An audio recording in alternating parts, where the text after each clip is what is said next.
একদিন নোবেল পুরস্কার বেগম খালেদা জিয়ার পায়ের কাছে এসে পড়বে বলে মন্তব্য করেছেন বিএনপির সাংগঠনিক সম্পাদক অ্যাডভোকেট সৈয়দ শাহীন শওকত।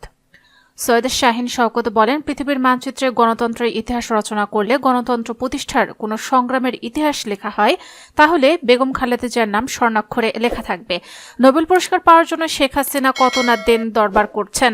ইউনূস সাহেব নোবেল পুরস্কার পেয়েছেন, তিনি হিংসায় মরে যাওয়ার মতো অবস্থায় গেছেন। নোবেল পুরস্কারের জন্য বেগম খালেদা জিয়া লালায়িত নয়। সময় যখন হবে, একদিন নোবেল পুরস্কার বেগম খালেদা জিয়ার পায়ের কাছে এসে পড়বে। বুধবার বিকেলে চাঁপাইনবাবগঞ্জের শিবগঞ্জ উপজেলার গোলাপ চেয়ারম্যানের হাট এলাকায় ঘোড়াপাখিয়া ইউনিয়ন বিএনপির দ্বিবার্ষিক কর্মী সম্মেলনের প্রধান অতিথির বক্তব্যে তিনি এসব কথা বলেন।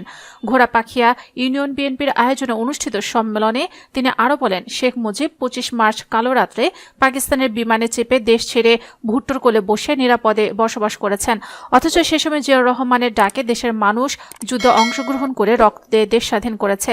24 সালে একইভাবে দেশ ছেড়ে পালিয়েছে তার কন্যা শেখ হাসিনা। 45 মিনিটের মধ্যে দেশ ছেড়ে ভারতে পালিয়েছেন।